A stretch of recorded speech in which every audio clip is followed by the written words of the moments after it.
All right, so I get the opportunity to moderate our first session. We're going to do total joints, and we're going to start off with Dr. Charles Lowry, who's going to be talking about robotic partial knee replacement, precision that performs. We might ask to change up the things a little bit because one of our speakers is running late. We'll see. All right, thanks, Derek, and thanks to the Baptist International Group for having us, putting this together, and the surgeons for traveling. Excited to see you all here. So we'll get the talk booted up here. I'm Charles Lowry. I'm one of the total joint surgeons here. I'm assistant director of the fellowship. And today I'm going to be talking about a robotic partial knee replacement, which has really been a total game changer in my practice in terms of partial knees. These are my disclosures. None of them are relevant to this talk. So I do quite a few cases, a lot of primaries, a good number of revisions, and my uni practice has grown over time. It used to be maybe 10, 20 a year, and now I'm doing 75 a year. Hopefully I get that up over 100 at some point. And the addiction for me is that these patients really just do so well. I mean, they're like total hip patients. You see them in the office 2-3 weeks later, and they're already asking you when they can go and hit the golf course, whereas the total knees just tend to lag behind a little bit, even though we are getting better, as Dr. Vanderven will talk about. So, as I alluded to, why partial knee replacement? There's plenty of data out there showing that these partial knees recover at a much faster rate than total knee replacements. Looking specifically at residual symptoms after surgery, partial knees typically have way fewer residual symptoms, way fewer, it aches a little here, it hurts a little there, I can't do X, Y, or Z. They recover. There's a new paper showing they recover as good or better than total hip arthroplasties, which is generally regarded as one of the best recoveries in orthopedics. What are the advantages? I apologize for the busy slide, but there are just so many advantages of partial knees. I wanted to fit them all. Reduced OR time, decreased blood loss. The surgery is truly less invasive because compared to a total knee, we're not subluxing or dislocating the tibia from the femur. We're not subluxing the patella over laterally. This is truly MIS surgery at its finest on the knee. We're retaining all the important structures the sports medicine surgeons care about, like the ACL, PCL, the lateral and patellofemoral compartments that help drive more normal knee native kinematics. We're preserving bone stock, potentially important in younger patients where we're thinking about maybe future surgeries. The knee feels more natural. These patients score higher on their forgotten joint scores. They have improved functional scores. They are generally more satisfied if you ask them, are you happy with your surgery, yes or no? More of them will say yes to that question. Complications also are far less frequent, and when they occur, they're far less severe. There's even some data showing that partial knee replacement has a lower risk of mortality postoperatively versus total knee replacement. So I would just poll the audience here, given all of that, which of you wants to sign up for a total knee and which one wants a partial knee? Why aren't we doing more partial knee replacements? This is kind of the bad and the ugly. I just showed you the good. Partial knee replacements traditionally had been plagued by complications that were higher than total knee replacements.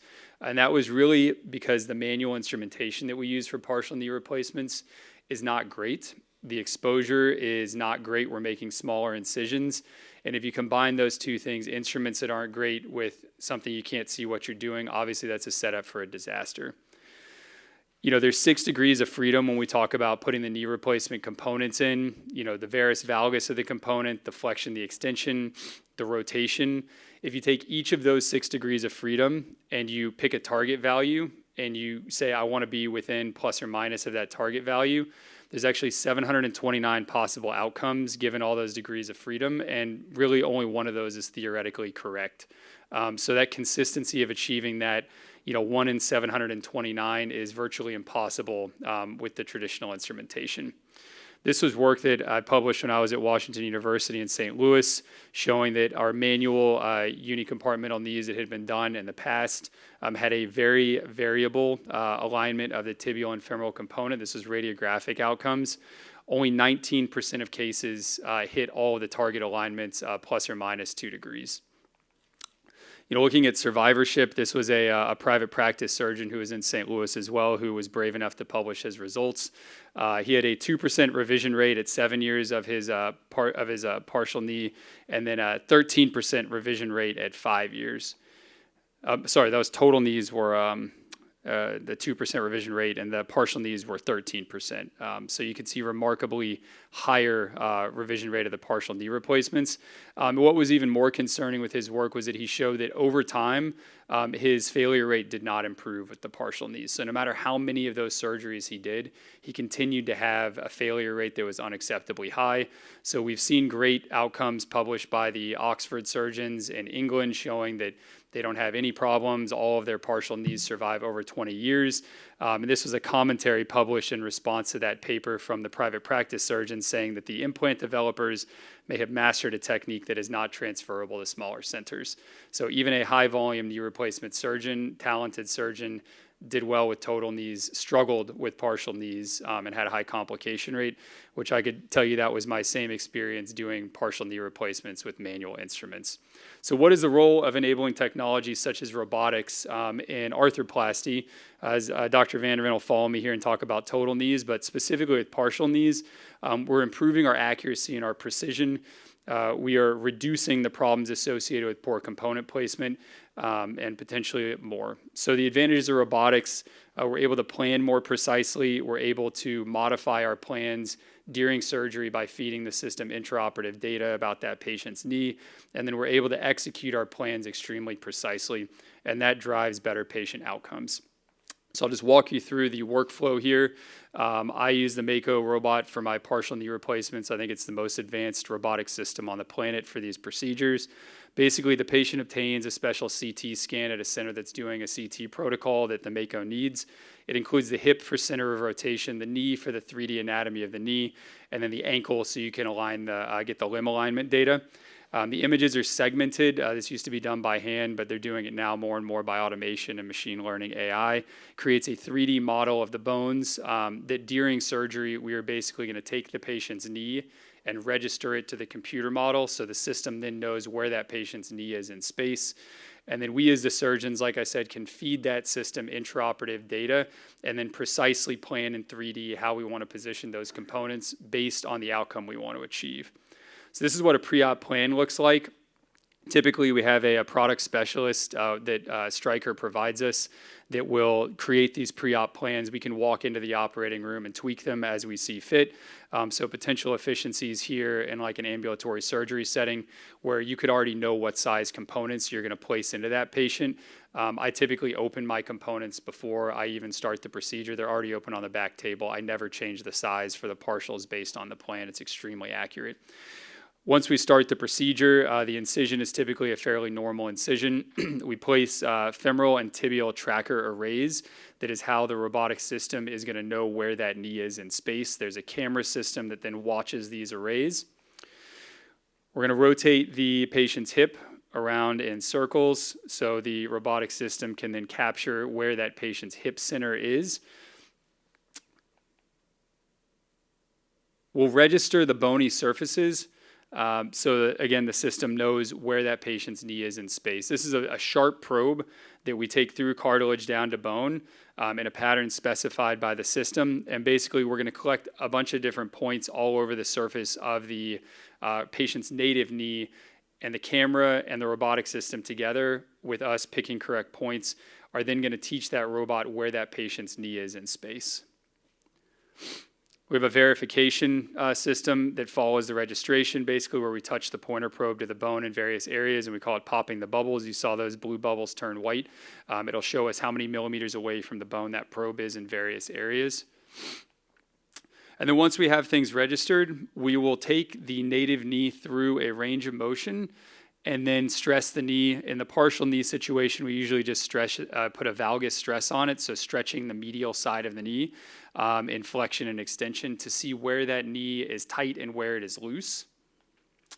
We get these graphs, like here on the top left, showing us throughout that range of motion. The x-axis is the motion. The y-axis is how many millimeters of laxity we have on that medial side of the joint. And using that information, we can precisely plan where those components are going to go to provide the optimal balance for that patient throughout their range of motion. So if you're a little tight in extension, but you're loose in flexion, you can change the component position to make the laxity equal throughout the range of motion. It also will show you, if you look at the yellow interposed in that center Center picture over the green, that is where the cartilage is. If you take a probe and run it over the cartilage, it'll show you where the cartilage is relative to where the implant's going to be, so you can plan a smooth transition of the implant going to the trochlear cartilage there. And then finally, you can see where the implants are going to be tracking relative to one another. So that's the picture on the right, where you see that tracking line is more or less going straight down the femoral component. That's where the tibia and the femur are actually going to articulate. So this is just showing you a video of what that kind of looks like in real time. The screens look busy, but your brain gets used to it after you've done a few of them. And we can scroll through the CT scans. I mean, we have absolute precision for where we are placing these components, which is, again, just incredible compared to the old instruments that we had. Once we planned, we go to the precise execution of our plan. So haptic guidance, I say this is like me holding my 5-year-old son's hand while he's trying to paint inside the lines. You know, like I will not let him paint outside of what he's planned on painting. That is what the robot's going to do. This robot will not let you resect bone outside of what you have planned. So it is extremely precise. We use a saw and a burr combined. So typically we start with the tibial cut. We're going to let it know that the correct saw blade is attached to the robotic arm here. And then basically the green is showing us what we need to cut. The green lines are showing us the haptic boundaries, which it will not let us go outside of those lines. And if we go outside of those lines, it shuts the power to the saw off. And then it's also a haptic planar, so it's going to keep us at the same resection, the appropriate resection depth, varus valgus, and slope that we planned. As we are advancing along that plane, it's showing us, you know, how much we've cut. If we cut a little too much, it'll go yellow. If we cut way too much, it'll show us red. And again, it'll actually stop us if we get out of bounds, so we can correct. This also helps protect the soft tissues. You still need to put retractors in, but certainly makes it much harder to cut things like the MCL or the structures in the back of the knee with these haptic boundaries. The posterior femoral cut similarly is done with the saw blade. You can see here again the haptic boundaries were captured by the plane as we advance the saw. The femur, the rest of it is finished with a burr. So the saw is more efficient, but the back of the implant that pairs with the system is curved. So the burr helps us create that nice curved shape on the distal femur here. And again, we're just trying to burr away the green. Once we're done burring, the implant has pegs on the back of it that help us get it lined up in the right place. So we'll use the burr to precisely position those pegs. And again, this is going to help us get that implant exactly where we planned it. Next up would be tibial pegs, similar to the femur. This is going to help put that tibial component precisely where we planned it. Partial knees, typically you put the trial on and it still has some wiggle room as to where it can go. Because we're doing the pegs before we're putting the trial on, the trial is going to go exactly where we planned it in the system. Once we have our trial components in, we'll again go to the screen that looks like the one we started with, and we can confirm the patient's alignment. We can confirm the range of motion. We can look at the tracking, all the same variables we could look at the beginning of the case. Here we're confirming at the end of the case. And I can tell you it's virtually perfect every single time, no changes needed. So highly efficient because you plan once, you execute once, and then there's no messing around at the end of surgery. You open the final implants up and put them in. Post-op x-rays, we joke around with the robotic partial and total knee replacements that we don't need to check our post-op x-rays anymore because there's just no foul balls. We know exactly what we've done, and the x-rays just validate that.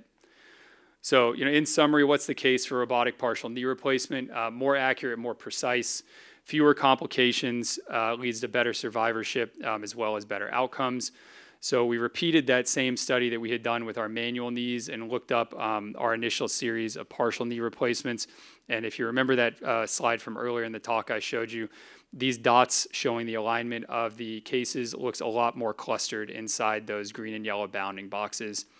And 91.6 were within all of our alignment targets as opposed to 19% with manual instruments. So that's quite a change. Complications, this is a recently published study from a group in Atlanta that if you look closely here, you can see robotic-assisted partial knee is the second column, manual is the third column. All-cause reoperations at 1 year, were statistically significantly lower with the robotic assisted versus manual knees. And then same thing at 2 years, statistically significantly different revision rate with the robot versus partial knees, robot versus manual. Don't take my word for it. Trust in AI here. I asked ChatGPT this morning as I was putting the finishing touches on this talk, what is the safest and most precise way to perform a partial knee replacement? And this is what it told me. Pick the right patient, use Mako, and use a precise technique. Thank you.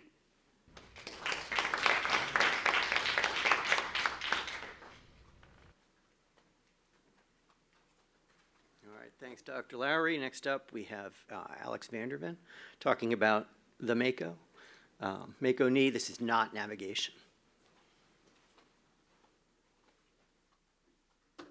Good morning, and I tried to chat GPT this talk, but I was not successful. I don't think it's ready for prime time, so we did put this together. Charles had a little bit of an easier topic because I think the standard of care is robotic partial knees. There is level 1 data to say that it is superior. The problem is for robotic knees, our level 1 data is not there yet. I have no disclosures relevant to this. In fact, I have no disclosures to Stryker or Mako at all. So all of this is based on my personal experience in this process. There's no doubt navigation is going to facilitate the complex primary knee, the previous hardware knee, the non-instrumental, the femur that can't be instrumented, or the conversion of the partial knee. This talk is not to give you any technical pearls. We're not talking about any of the technical side of surgery. We can save that from my colleagues. This is for the general basic orthopedic surgeon who wants to make their life easier. I am a late adopter. Everybody knows I'm a late adopter of technology. I'm the last in my group to use robots. And of all my colleagues, I'm probably going to be the one who's going to be using this robot more than anyone else as well. And so my experience on this is all just based on my painful process of accepting navigation, and specifically robotic navigation. And I'm going to give you 4 arguments why robots are better in comparison to the old navigation systems that I think a lot of people are familiar with. If we talk about navigation, Charles went over this. Basically, navigation in my terms is we're going to somehow map the patient's anatomy, specifically the femur and the tibia. We're going to connect it to some type of processor that's going to give us a digital readout of what that limb is doing in active time.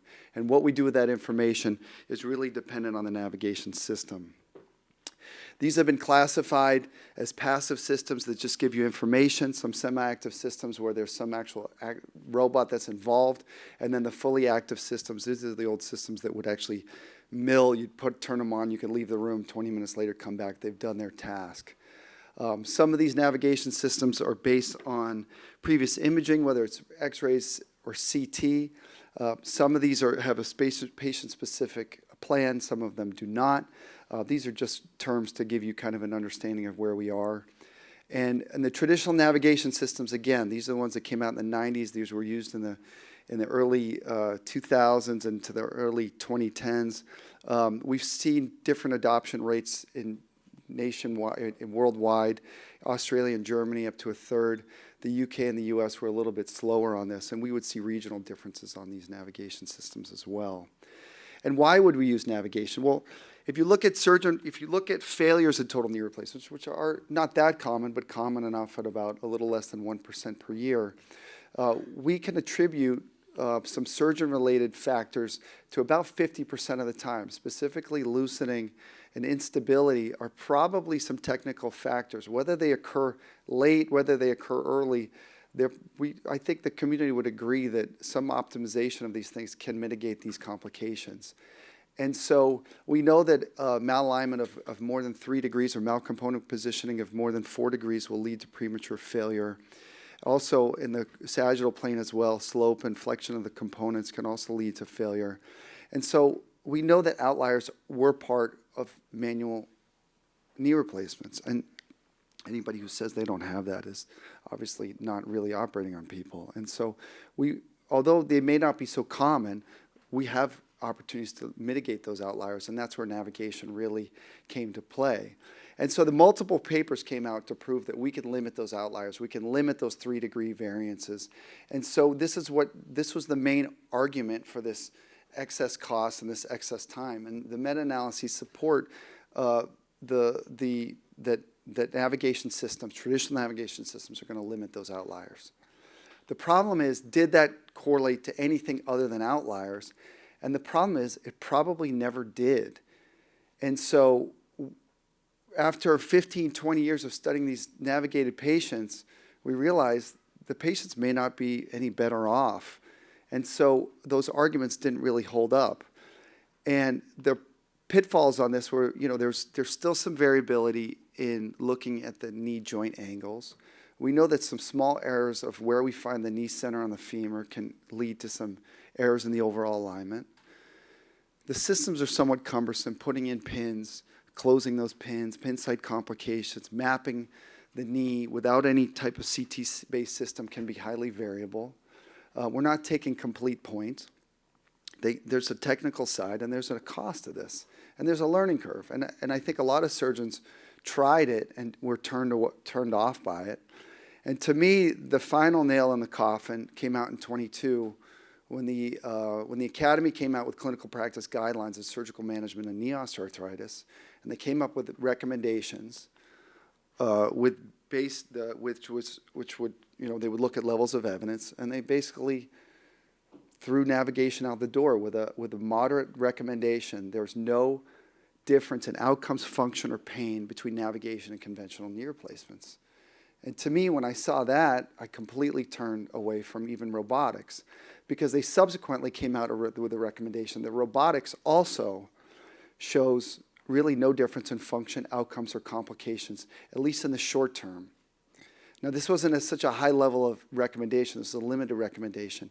And the problem is, these robotic systems were some of these semi-autonomous systems that, there's variations of what was out there, but a lot of these were not CT-based, and a lot of these had really not the processing speed that we've been seeing with the modern Mako. And so at that point, I would think most people threw away their navigation systems. And it's an amazing change that we saw. There was so much growth on such a field, and then within probably a few years, the system completely turned away from it.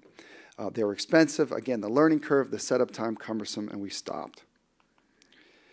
And so the problem with traditional navigation, and this is what we're seeing in the recent, at least in the last 10 to 15 years, the problem with it is that these were based on a mechanical knee alignment. And so for those of you who still remember how you did knee replacements, mechanical knees where you cut the tibia at 90 degrees and you'd match the femur to match the overall anatomic alignment of the limb. And that, in the last couple of years, there has been a shift, a paradigm shift, to no longer looking at the alignment, but to looking at the joint line itself and the obliquity of the joint line. And McDessie published in 21 the CPAC classification, coronal plane alignment of the knee, which I'm sure a lot of you heard about. And they came up with a very easy model, a very reproducible model, where they looked at 9 different classifications. The most common being the apex distal, meaning the joint line of the tibia is in varus. A neutral joint line would be obviously flat, and apex proximal would be a valgus joint line of the tibia, which is the least common. And then they based it on the overall alignment of the leg, the varus, neutral, valgus. The most common being the apex distal, again, slightly varus joint line on the tibia. And if you look at the population, 75% of people fall into that first grouping with the varus alignment of the tibia. Second most common would be a neutral alignment of the tibia. And then the valgus alignment is almost never found. And so techniques of how we put these parts in, they've now categorized. We've no longer gone with just the mechanical knee, which is the 90-degree tibia. But we've come up with really 6 different or 7 different ways of deciding how are we going to recreate the joint line of the knee, right?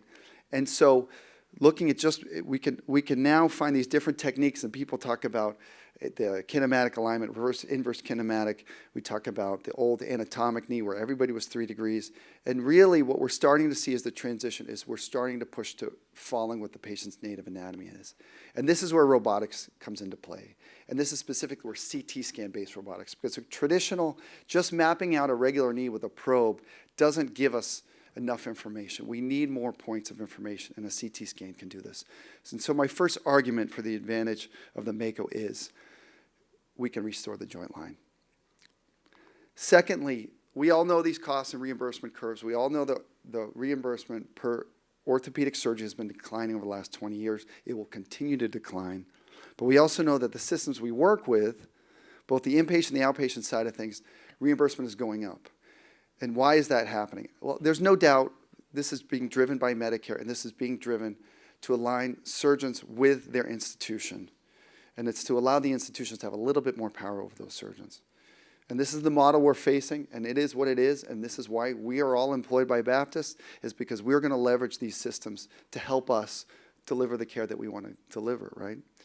And so we have an opportunity to leverage some of that excess income that these systems are getting, and this is where we're allowed to start thinking about maybe do we want to leverage some of that technology to make our lives, which is our decreasing reimbursement, a little bit more palatable, right? And this decreasing reimbursements across all subspecialty lines, so everybody in this room understands that. And we've seen these growth curves of the demands of joint replacement surgery coming worldwide because of the baby boomers and the advancements of technologies. And we're seeing probably, again, we're going to see a double the demand of joint replacement surgery over the next 10 years. But we're obviously not going to see the double number of surgeons. And so we're going to have to increase our productivity with our decreasing reimbursement. And so argument number 2 would be the incorporation of robotics, because this is going to make our life better. We're going to be able to deliver more care, and we're going to be able to do this more efficiently. We're going to keep up with the volume and speed. And there is no doubt that as we progress on our learning curve with robotics, we are faster because we don't have as many outliers. We're making less recuts. I still laugh because we have a senior surgeon who starts always with like a -4 cut on and everybody in the OR knows about it. And he has to make 7 different recuts on that tibia before he's committed to it. But robotics can take that away. In 1984, there was a book written, it was a fictional book called The Goal, and this was an operations-based leadership book called, and they talked about the bottleneck effect in factory work, and they called it the theory of constraints. And they found that the most successful factories, the most successful operations, the ones that have the least number of bottlenecks, the least number of weak links. And if you want to improve your operations management, you got to get rid of the weak links, right? You got to keep all of this stuff so there's no areas of failure, right? And if we think about traditional navigation systems, there are multiple, and when we do manual knees, there's multiple weak links, right? The question is, can we get rid of some of those bottlenecks and weak links? And so if we think about a traditional navigation, we've got an array that has to be placed, right? There's a human intervention. Then we have to map out that joint, right? Then we have to make some balancing questions of where we want to put the parts, right? Then we have to we have to drill a guide on, we have to pin it on. And then we have to use a manual saw to cut that, right? And so potentially you have 5 weak points in that supply chain of the delivery of a knee replacement, right? And if we think about what's going on with the Mako, we still have to put the array on, agreed. But then we're going to map that knee to a CT scan. So we're taking out already some human variability, and we're letting it fall back with a computerized backup system. And then we don't have any pins to put in. We don't have any cutting guides to put in. And then we have a saw that's also linked to a computer that's based on that. And so there really is almost no human intervention other than pushing the saw. And the reason why the Mako's been successful is because it makes it feel like the surgeon's actually doing the surgery, but the surgeon's not doing the surgery. The saw is doing the surgery. And so you've dropped that from potentially 5 error points to 1 error point. And so argument number 3 is CT-based robotics limits those variabilities in that supply chain. And then number 4 is balancing, right? So we all talk about balancing knees. The Mako with CT-based backup allows us to virtually balance the knee before we start the surgery, to make decisions and to accommodate, to place the implants where we want to place them. And specifically, one of the problems with traditional knees is that one of the advantages of a traditional knee is we could use cement. And to me, cement was the greatest balancer of all balancing, because you make your cuts, you do your releases, the knee doesn't feel right. What do? We all know this. You put the cement on kind of sloppy, you throw it on, you extend the knee, and the knee balances. But the problem is, we are seeing this transition is to cementless technology, which we know is going to be superior, especially in younger and harder bone. We've seen the growth in cementless technology. We want people to be able to run an impact on these implants. And robots allow us to make sure that we don't need that final cement correction to occur at the end of the case. And so my final argument is that robotics are eventually going to allow us to do a better job with cementless knees. I do worry a little bit in the future about our next generation not knowing how to do a manual knee. My children saw this telephone the other day, and they had no idea what it was for. And I realized they probably will never need to. And the question is, do our next generation surgeons really need to know how to do manual knees? And I have some, and I'm not sure that's the case. So anyways, that's exactly 15. Thank you, guys.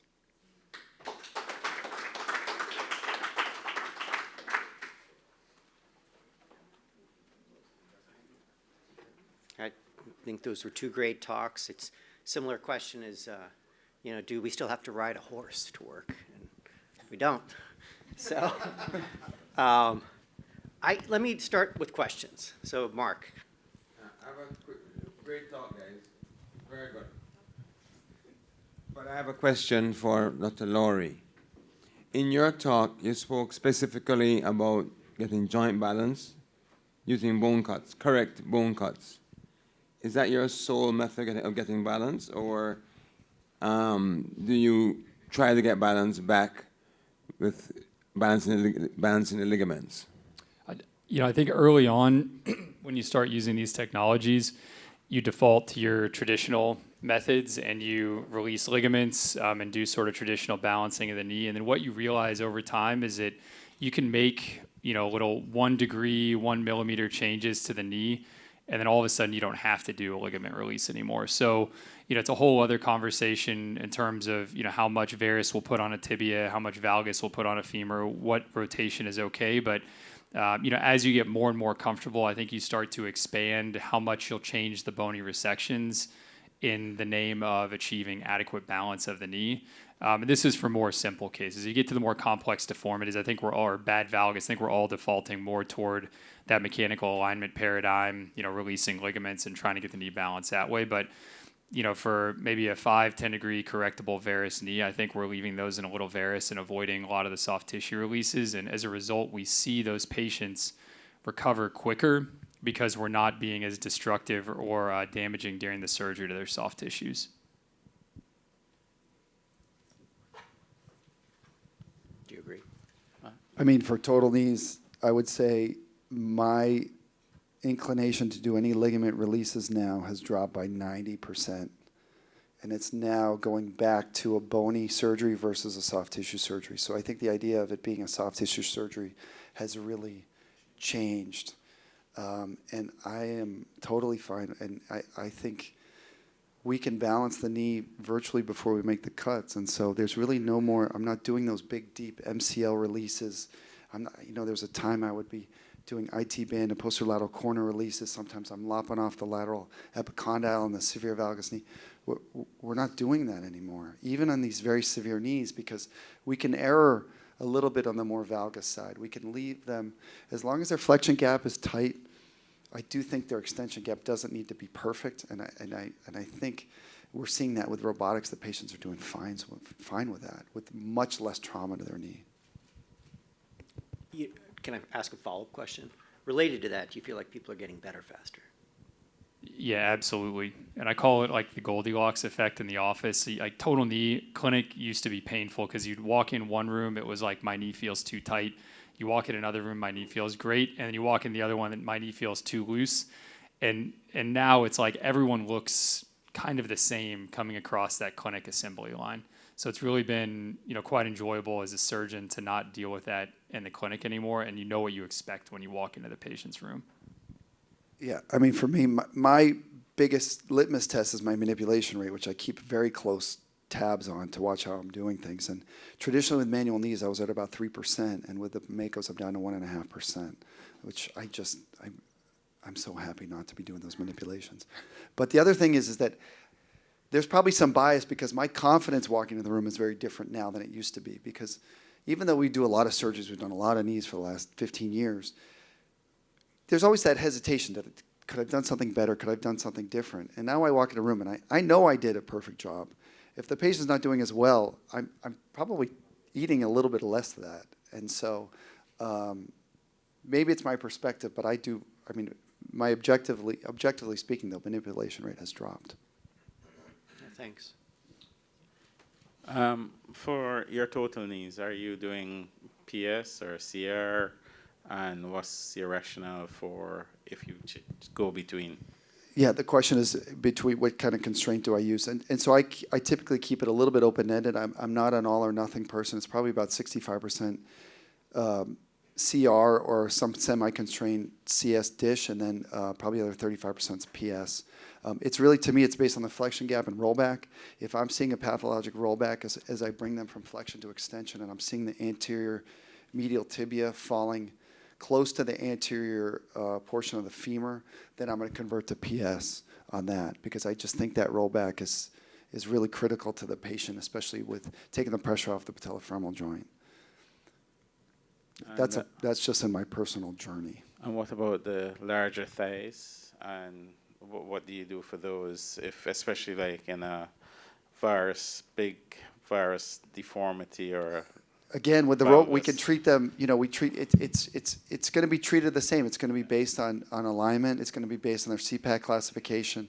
It's going to be based on their flexion gap. That's really my decision making. Yeah.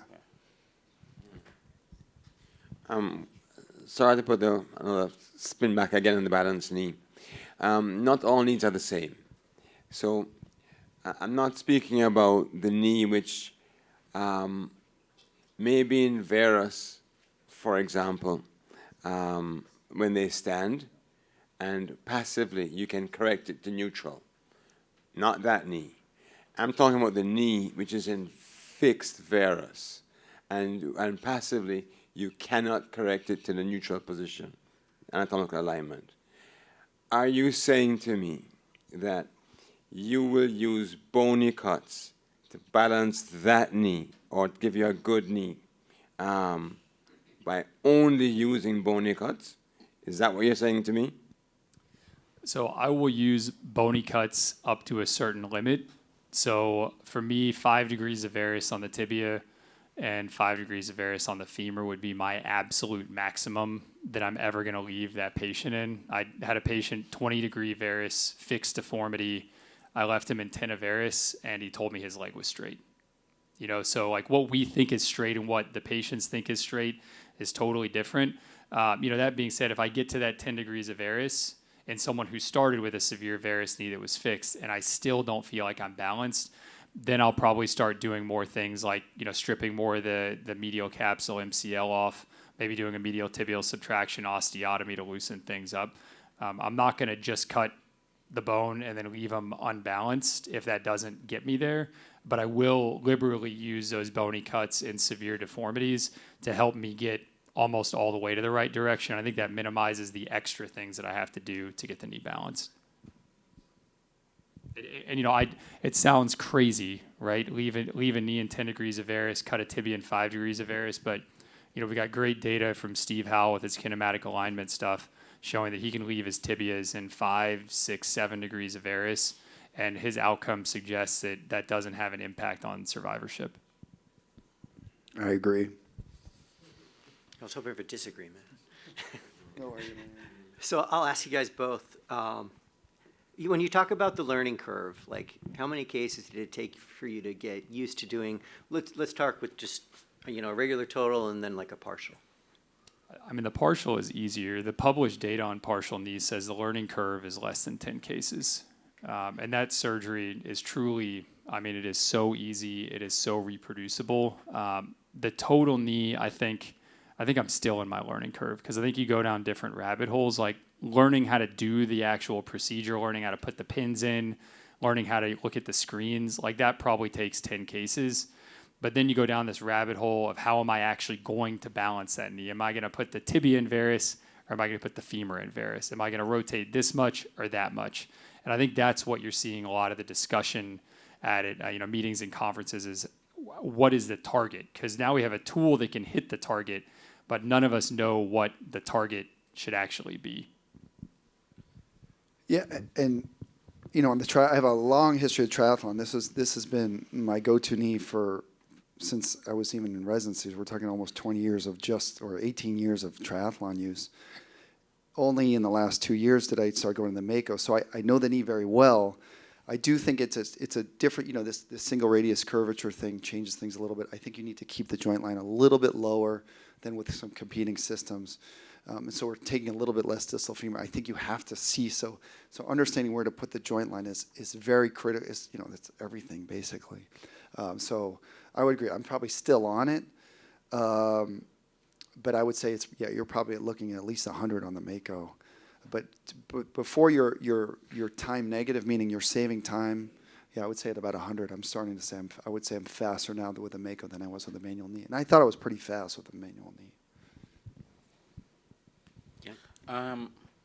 So when manual knee, the sclerotic bone gives you a warm time with balancing the knee and it throws you off. But clearly the Mako would correct nicely for that.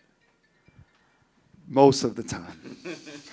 So there are some little drawbacks on it. Yeah, very sclerotic bone, the Mako's still having a problem with. And Charles, don't let Charles get going on this one.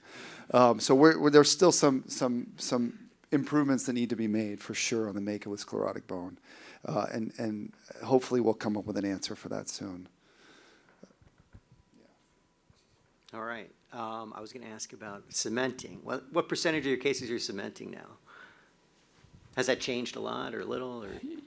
For me, it depends on the patient. If the patient looks like they have good bone and they're under the age of 65, I have no problem going cementless.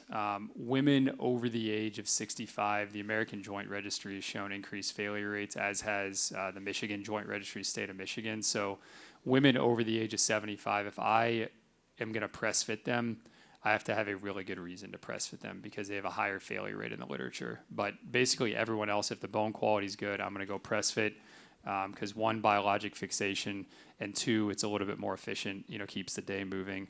I'm probably press fitting about 40% of my cases and cementing about 60%. And we have an older population down here in Miami, so that's the reason for the higher rate of cement. Yeah, probably about 60 to 70% cementless or hybrid. I'm okay with going hybrid. I think cement is a terrible thing. It's a foreign body. It's going to limit blood supply to the knee. If we can avoid using cement, the age I don't look at anymore. The one concern I have are valgus women. When you cut that sclerotic lateral bone, their medial bone is really soft. So I think the failures we've been seeing are specifically when we've seen people putting in the tibias and valgus women is my hesitation. For your really obese patients, do you stem them or do you just go traditional? If I can go cementless, I'm going cementless on those. The very large patient comes in two varieties, right? There's the big male whose tissues are thick and the bone is rock hard. Those get press fit. Yeah. There's the women, sometimes the older women who are just very soft. The fat is kind of fluffy. And you get down to the bones, you cut it, and you wonder how that bone was supporting the weight of the patient. Those I'll cement and I'll use a stem on those. Both sides? Femur and tibia? Just on the tibia. The femur really, to me, is kind of a non-issue. Yeah, just the tibia. And it doesn't have to, I don't use anything long. I just use, all the systems have like the short extension, the stubby. Yeah, I'll just use a stubby on those.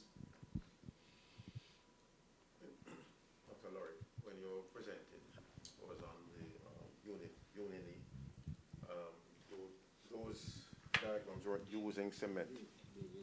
Oh, sorry. Yes, you weren't cementing. It wasn't showing a cementing technique. Right. How do you modify with the robot for that uni knee? So the cementing technique for me doesn't change at all, using the Mako versus any other manual uni. So it's the exact same. The implants, actually, there's no cementless uni that can be used with the Mako. What's your order of cementing? I'll cement the tibia, Yep. and then usually I'll put a femoral trial on with a trial poly, and I'll compress, and then I'll clean out the excess cement on the tibia, and then I'll take the trials off, and then I'll cement the femur. Still one batch of cement, but I like to get that compression to squeeze out the rest of the cement around the tibia, because sometimes you get that post-op x-ray, and even though you thought you cleaned it all, you see that little fleck in the back, and you wonder if it's going to come loose and become a loose body. A little bit. I do what Dick Scott showed us, where when I put the tibia in, I will I'll put an osteotome on the back of the tibia, push down, and try to slowly compress anteriorly to let the cement shoot forward, and that seems to work really well. And then there was a time when I was initially doing manual unis that I would put the plastic in, the final plastic, before I put the femoral component on. But as you hyperflex and that plastic's hitting the back of the femur, it would often lift the tibia up. So I definitely advise don't do that.